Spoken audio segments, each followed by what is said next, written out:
Hello, how's everybody doing today? My name is Jeremy Leslie, and me and my group members are going to be talking about the cell structure and its functions. But basically, we're just going to be talking about the cell, basically taking you through a tour of the cell. Like I said, my group members are me, Jeremy Leslie, Naya, and Shatasia. Shatasia will start us off first, and then Naya, and I will finish. Thank you. Hope you guys enjoy. The cell membrane is a phospholipid bilayer that is selectively permeable and acts as a barrier that separates different environments. It is the defining factor of the cell, and if broken, it will cause the cell to die. The cell membrane is composed of phospholipids. A phospholipid is an amphipathic molecule containing a hydrophilic head and a hydrophobic tail.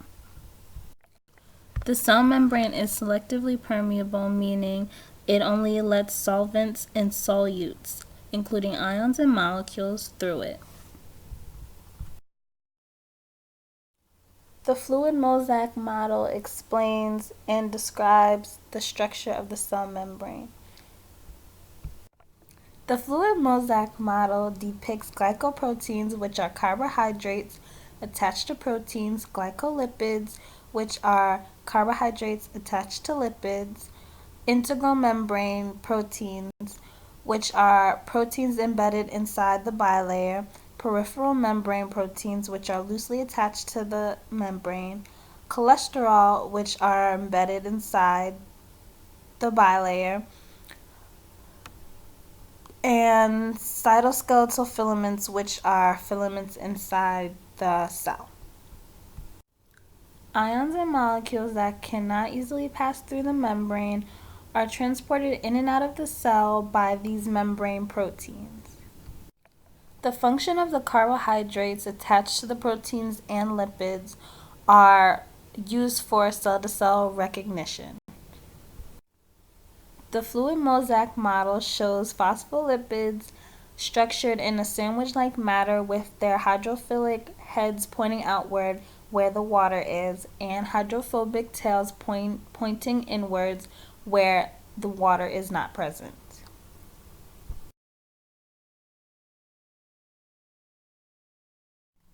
According to the fluid mosaic model, the cell membrane is fluid. What makes the membrane fluid? Phospholipids. Their tails are saturated, causing a kink which allows for space between each adjacent phospholipid.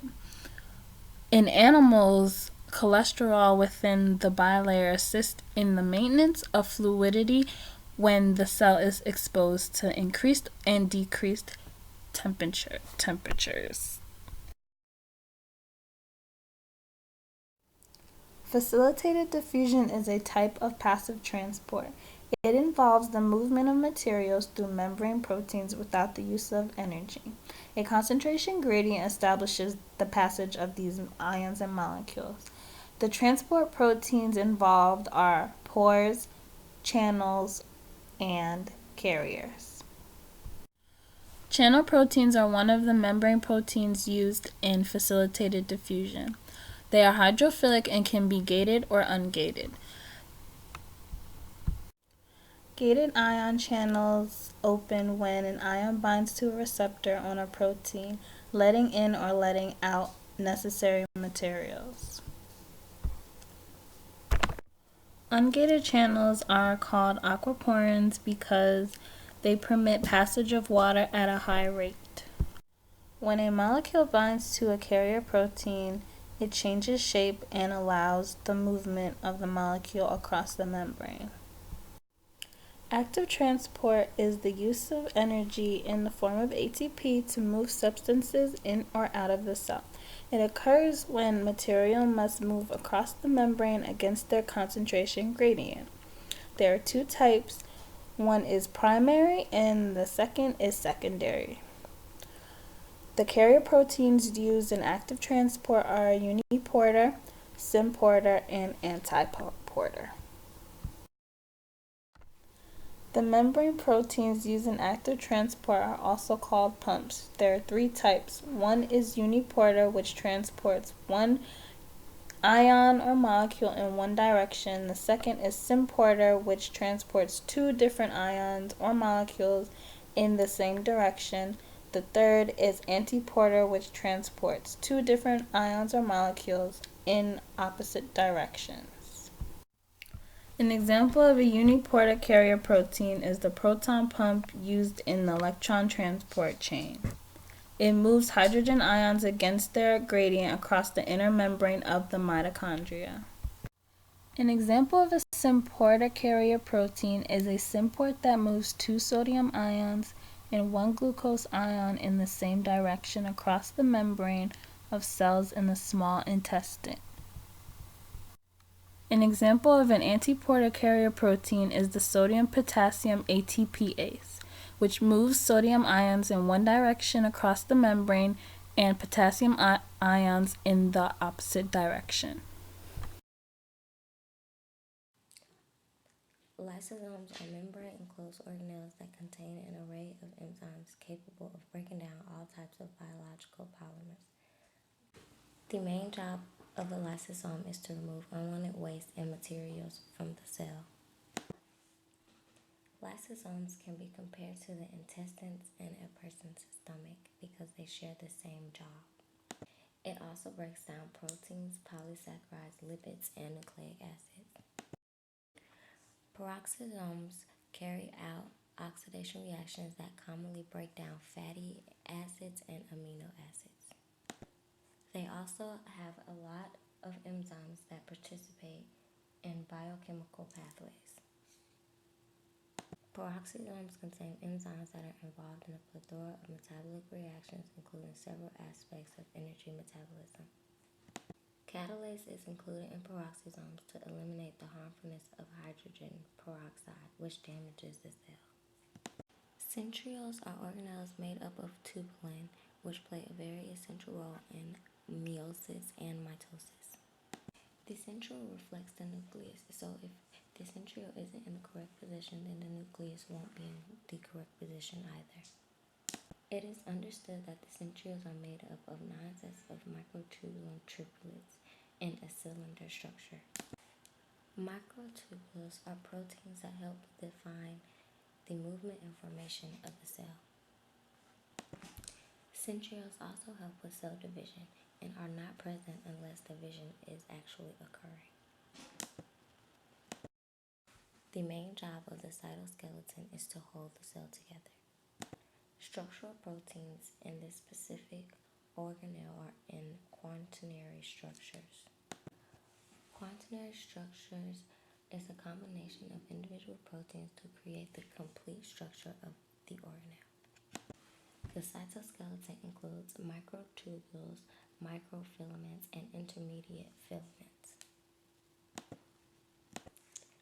Together, these fibers make it possible to create the formation of the structure and the movement within the cell.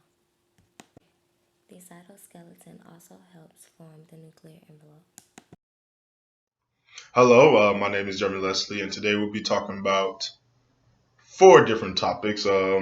More pertaining to the cell organelles is the nucleus, which is right here for you. We'll also be talking about the endomembrane system, which is dealing with Golgi apparatus, the rough ER and the smooth ER, and vesicles. We'll also be talking about mitochondria, its structure and its function. And we'll also be talking about how secretory proteins and membrane proteins are created through the endomembrane system. But first, let's start off with the nucleus.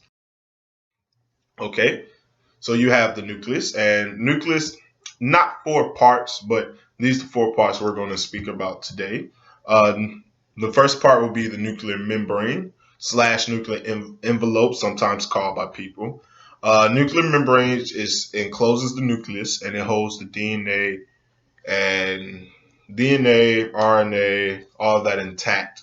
And the nuclear envelope is full of nuclear pores. But nuclear envelope / membrane is made up of, it's a bilayer membrane, and it's made up of lipids, which is this is just in eukaryotic cells. So nucleus is just in eukaryotic cells. Remember that. So next we'll have the nuclear pores, which I just spoke about. This is just a protein-based channel, just like the cell membrane, and how that has protein-based channels and ion channels. The nuclear pores is the same way, selectively permeable, and that just controls the movement of molecules in and out of the nucleus, into the cytoplasm, out of the cytoplasm, all that good stuff.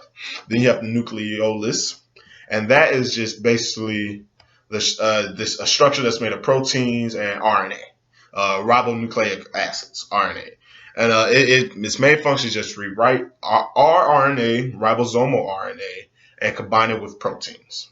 And then next is the chromatin, which is a complex of DNA and proteins that forms chromosomes within the nucleus of the eukaryotic cells. So we'll be talking about now. The endomembrane system has three parts: the endoplasmic reticulum and the Golgi apparatus and vesicles. We'll be talking about them three for now. Endoplasmic reticulum has two types: the smooth ER and the rough ER. The rough ER is studied with ribosomes, and it helps with protein synthesis and sending out macromolecules. And then the smooth ER is important to the process of metabolism. So remember, the biggest difference between the smooth ER and the rough ER is that the rough ER has ribosomes and it works more with protein synthesis. So next will be the Golgi apparatus. When the smooth ER and rough ER are done synthesizing the macromolecules or the proteins that they've been working on, they send it to the Golgi apparatus to be processed. And that's basically the job of the Golgi apparatus, to process and bundle macromolecules like proteins and lipids as they are synthesized within the cell. And it's just a big manufacturing plant, and it just loads them up into their trucks, which the trucks in this case would be the vesicles of the cell, and that would take them either outside the cell or within the cell, just moving around within the cell. Next, we'll be talking about how secretory and membrane proteins are made using the endomembrane system. So what we just talked about, the endoplasmic, smooth ER and rough ER, and the Golgi apparatus and the vesicles. Secretory proteins are destined just to be secreted outside the cell. They're not really moved around the cell. They're just immediately outside the cell. They're used for other processes within that area within the body. But what makes these proteins, of course, is the rough ER with the ribosome synthesizing proteins. And then the membrane proteins are also made within the rough ER, synthesizing the proteins and packages them and takes them to the cell membrane. And then from there, they bind with the cell membrane. You have two different types: the peripheral membrane protein, which is at the top of the bottom picture, and then you have the integral membrane protein, which is at the bottom, the big blue piece. Okay, next we'll be talking about mitochondria, the powerhouse of the cell, the one that really makes the energy for the cell. Okay, so two things we're going to be discussing, structure and function, but I'm going to go ahead and get function out the way. Like I said, the powerhouse of the cell. It makes ATP, keeps the cell moving. Now, the structure of the mitochondria is different because mitochondria was not made within the cell. It was first developed outside the cell, and then it basically became coexistent with the eukaryotic cells because it moved it within the cell, and it started to instead of the eukaryotic cells making ATP, they began to take over the job of making ATP. So, and they do a much better job at that as well. The structure of it, though, you have the ATP. Well, let's start from out to in. You have the outer membrane, then you have the intermembrane space, then you have the inner membrane. And then the inner membrane, you have granules, you have ribosome, and DNA, which is very different. But like I said, this membrane used to be its own living organism before it moved into eukaryotic cells. So that's why it has DNA itself. But the more important parts of this is realize how all the folding is within the membrane, and that's because you want to make different chemical gradients and concentrations for to make different to break down different molecules and stuff, different molecules, like I said, so you can have the ATP and use the phosphates that you need.